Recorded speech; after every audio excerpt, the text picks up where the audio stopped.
নমস্কার বন্ধুরা, রহস্য রোমাঞ্চের ভৌতিক আসরে আপনাদেরকে স্বাগত জানাই। আমাদের আজকের গল্প নারায়ণ গঙ্গোপাধ্যায় রচিত টাইপরাইটার। ভূতকে ভয় আমরা অনেকেই পাই, কিন্তু সব ভূত কি আমাদের শুধু ভয় দেখাতেই আসে? কিছু ভূত এমনও হয় যারা ভয় দেখাতে নয়, আমাদের সাথে যোগাযোগ স্থাপন করতে চায়, কিছু জানাতে চায়। আর সেই জন্যই মাধ্যম হিসেবে তারা কখনো বেছে নেয় কোনো মানুষকে, অথবা তাদের কোনো প্রিয় বস্তুকে, যেমন একটি টাইপরাইটার। কিন্তু কি করে তারা যোগাযোগ স্থাপন করে, আর কি বা বলতে চায় তারা? কি জানতে ইচ্ছে করছে? তা জানতে হলে শুনতে হবে আমাদের আজকের গল্প টাইপরাইটার। গল্প পাঠে অবন্তিকা রায়, সাউন্ড অ্যান্ড ডিজাইন অনির্বাণ রায়, কৃতজ্ঞতা স্বীকার অস্মিতা আচার্য। শুরু হতে চলেছে আজকের গল্প টাইপরাইটার। সন্ধেবেলায় দাসের অফিসে ঢুকে দেখলাম ও তখনও বসে বসে কি কতগুলো কাগজপত্র পড়ছে। আমার পায়ের শব্দে চমকে উঠে বলল, তুমি?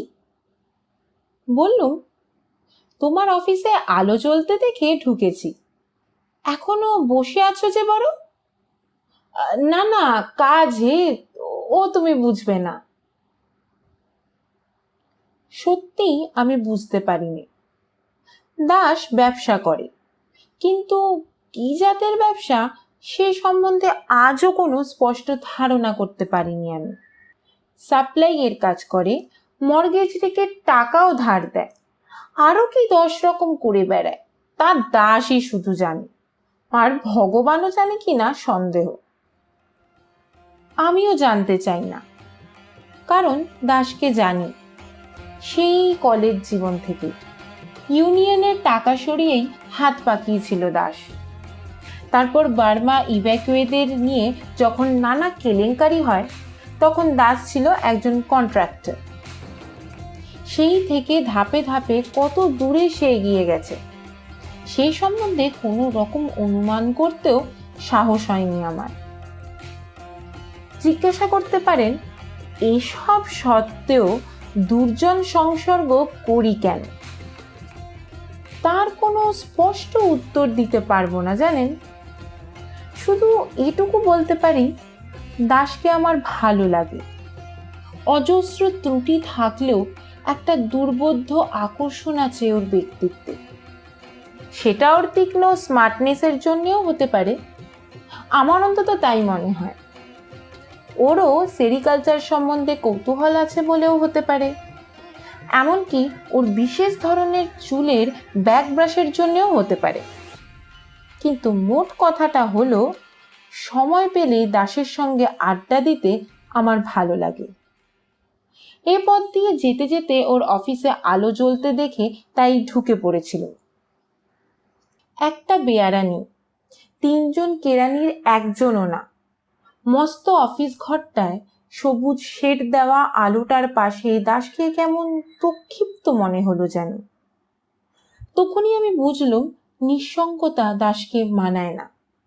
ও ড্রয়িং রুমের জীব, ছাদের অন্ধকারে একলা বসে থাকবার জন্য সৃষ্ট হয়নি। ওর সামনে একটা চেয়ার টেনে নিয়ে আমি বললুম, একলা একলা এতক্ষণ বসে যখের ধন পাহারা দিচ্ছ নাকি? প্রায় তাই। বিশেষ ধরনের ব্যাক ব্রাশ করা চুলের ওপর দাস সযত্নে একবার হাত বুলিয়ে নিয়ে বলল, এমন কতগুলো কাজ ডান হাত দিয়ে করতে হয় যা বাঁ হাতকে জানাতে দিতে নেই। তাহলে আমিও যাই, বিরক্ত করব না। আরে বসো বসো। দাস হাসলো, কাজটা শেষ হয়ে গেছে। পাশের একটা লোহার ড্রয়ার খুলে তাতে কাগজগুলো রাখলো, লক করে দিয়ে চাবিটা ফেললো ট্রাউজারের পকেটে। তারপর দামি সিগারেটের টিনটা আমার দিকে ঠেলে দিয়ে বললে, একটা সিগারেট খেয়ে ওঠা যাবে তারপরে, নাও।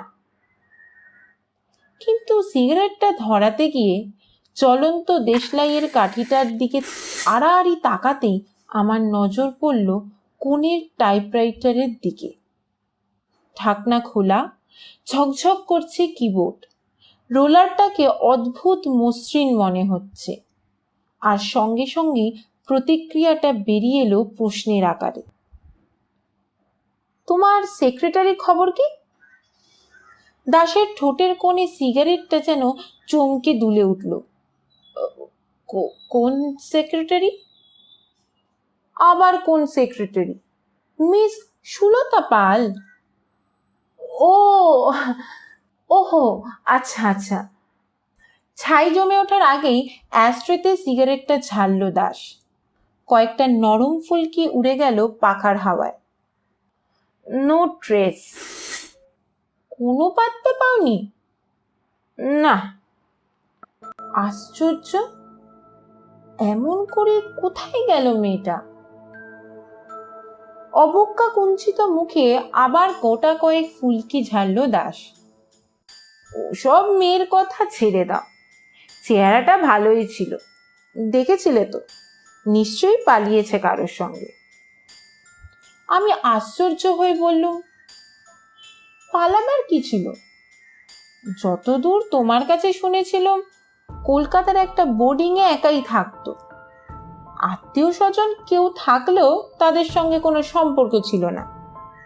ওর যদি কাউকে ভালো লেগে থাকে তবে তাকে নিয়ে চোরের মতো পালাবার দরকার ছিল না নিশ্চয়ই। দাস উদাস ভঙ্গিতে বললে, কে জানে, হয়তো কোনো রাইভেল ছিল, কলকাতায় থাকলে খুন একটা কিছু হয়ে যেতে পারত। এই ধরনের মেয়েকে নিয়ে কত নুইসেন্স হয় জানোই তো। তবে দাসের সেক্রেটারি সুলতা পাল সম্পর্কে এরকম কথা ভাবতে আমার কষ্ট হচ্ছিল। মিষ্টি চেহারা শান্ত ধরনের ওই মেয়েটিকে কতদিন আমি নিবিষ্ট মনে ওখানে বসে টাইপ করতে দেখেছি। সামান্য একটু নিরীহ ঠাট্টাতেও যে মেয়েটির গাল রাঙা হয়ে উঠত, নিচু হয়ে যেত চোখের পাতা, তার মধ্যে ঠিক এসব জিনিস আমি আশা করিনি। আমি সাহিত্যিক নই, তবু সাহিত্যিকের ভাষায় আমার মনে হলো, যেসব মেয়ে প্রথম প্রেমের জন্য চিরকুমারী থেকে যায়, সুলতা সেই দলে। কিন্তু সুলতা যে প্রায় 15 দিন নিরুদ্দেশ, এটা ঠিক কথা। কোনো অ্যাক্সিডেন্ট হয়নি, কোনো বিপদে পড়বার মতো কাঁচা মেয়েও নয় সে। অতএব সে পালিয়েছে এটা ধরে নেওয়া যেতে পারে। দাস বললে, সেক্রেটারির ভাবনা নেই, আজও 3 জন ইন্টারভিউ দিয়ে গেছে, তবে মেয়েটা বড় ভালো কাজ করত। তা করত। দাস চুপ করে রইল। একটু আগে যে সিগারেটটায় বারবার টোকা দিচ্ছিল, অনেকটা ছাই জমতেও এবারে সে সেটাকে ঝাড়ল না। আমিও চুপ করে বসে বসে ছাইটা কখন ভেঙে পড়ে সেইটা দেখবার জন্য অপেক্ষা করতে লাগলো।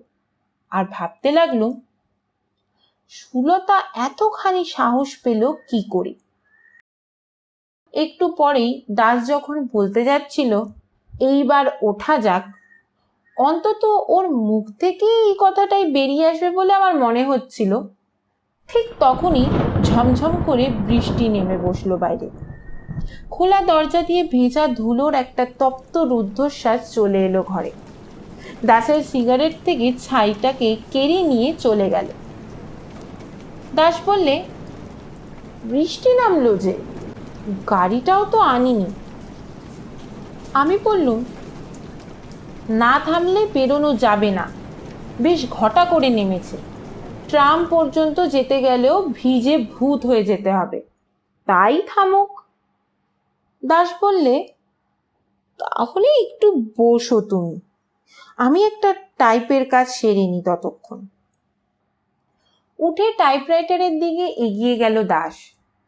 সুলতার সম্পর্কে ভাবনাটা ভুলবার জন্যে আমি একটি বাণিজ্য সংক্রান্ত পত্রিকা কুড়িয়ে নিলাম টেবিল থেকে। তারপর মাল্টিপারপাস স্কিমের ওপরে একটা প্রবন্ধ পড়বার চেষ্টা করতে লাগলো।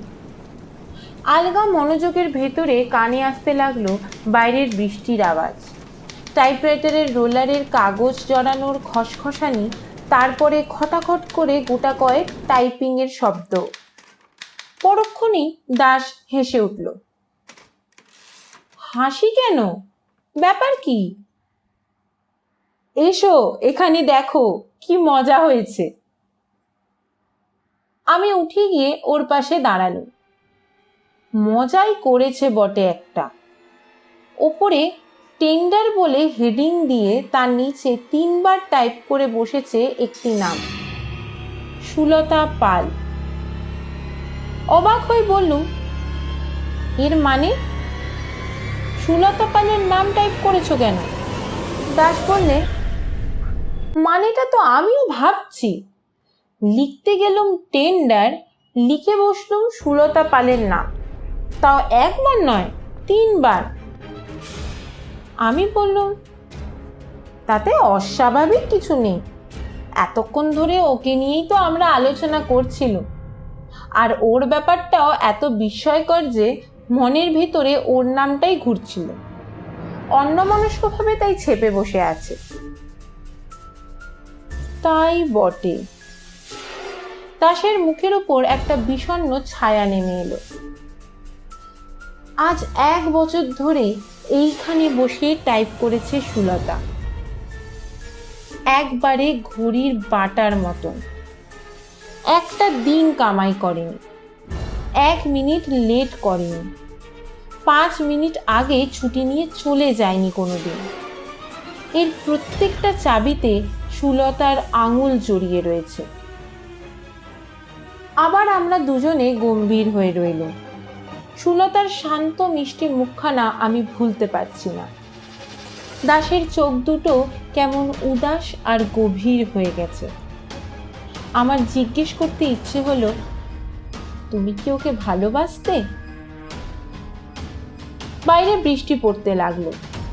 ধুলোর তপ্ত শ্বাস নেই, দরজা দিয়ে ঠান্ডা ভিজে বাতাস আসছে। দাস দরজাটা বন্ধ করার কথা বলল না, আমিও উৎসাহ পেলুম না।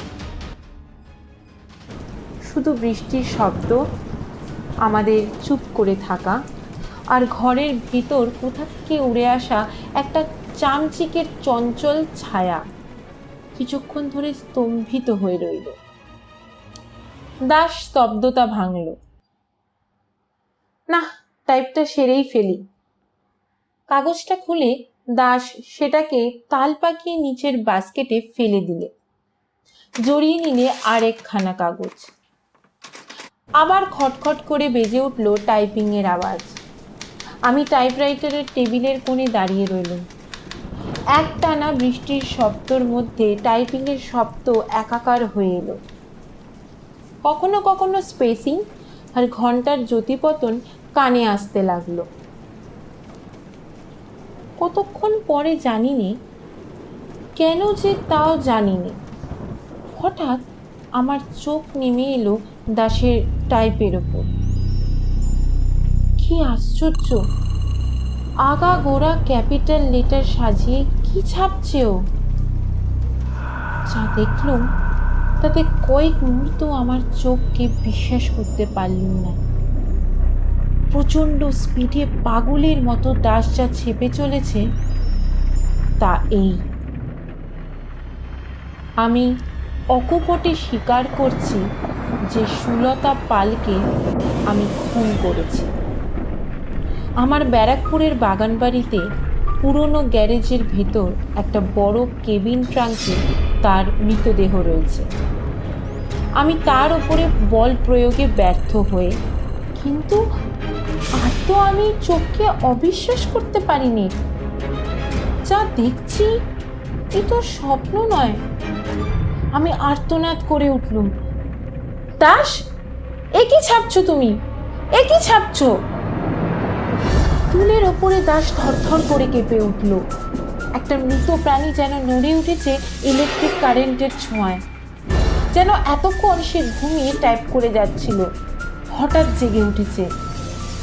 আমি আবার বললুম, দাস দাস, কি টাইপ করে যাচ্ছ তুমি? নিজের টাইপিংয়ের ওপর চোখ বুলোতে দাসের 10 সেকেন্ডও লাগলো না। তারপরেই পেছনে লাথি দিয়ে টুলটাকে ফেলে দিয়ে উঠে দাঁড়ালো সে। হ্যাঁচকা টানে কাগজটাকে টেনে বার করে নিয়ে বিকৃত গলায় চিৎকার করে বললে, না না, আমি না, আমি না। আমি আরো কিছু বলতে যাচ্ছিল, দাস বলতে দিলে না।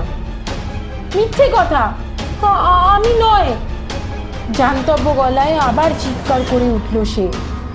পর মুহূর্তেই ছুটে ঘর থেকে বেরিয়ে গেল, নেমে গেল রাস্তায়। আমার বিহ্বলতা কাটতে আরও প্রায় 1 মিনিট লাগলো। তারপর যখন সেই বৃষ্টির মধ্যে পথে বেরিয়ে এলো, তখন মাত্র 20 গজ দূরে একটা লোক চাপা পড়েছে বাসের তলায়। কাছে না গিয়েও আমি বুঝতে পারলাম সে দাস ছাড়া আর কেউই নয়। আর বৃষ্টিতে ভিজতে ভিজতে ও আতঙ্কে স্তব্ধ হয়ে আমি ভাবতে লাগলাম, তাকে নিজের হাতেই তার শাস্তি দিয়েছে সুলতা। এরপরে একটি মাত্র কাজ আছে আমার, কোনো পাবলিক টেলিফোনে গিয়ে পুলিশকে জানাতে হবে ব্যারাকপুরের গ্যারেজে সেই কেবিন ট্রাঙ্কটার কথা। কেমন লাগলো আপনাদের আজকের গল্প? জানিয়ে দিন কমেন্ট সেকশনের মাধ্যমে। আর আপনি যদি আমাদের চ্যানেলের নতুন শ্রোতা হন, তাহলে অবশ্যই সাবস্ক্রাইব করুন আমাদের এই চ্যানেল। আর গল্পটি ভালো লাগলে লাইক অ্যান্ড শেয়ার করুন। আমরা আরও অনেক নতুন গল্পের মাধ্যমে আপনাদের অবসর সময় ভরিয়ে তুলতে চাই রহস্য ও রোমাঞ্চে। আর হ্যাঁ, আপনার পছন্দের গল্পের নামটি লিখে জানাতে ভুলবেন না কিন্তু। আপনার কমেন্টসের অপেক্ষায় রইলাম। ততদিন ভালো থাকবেন, সুস্থ থাকবেন। আমরা আবার হাজির হব নতুন দিনে নতুন গল্পের সাথে। নমস্কার।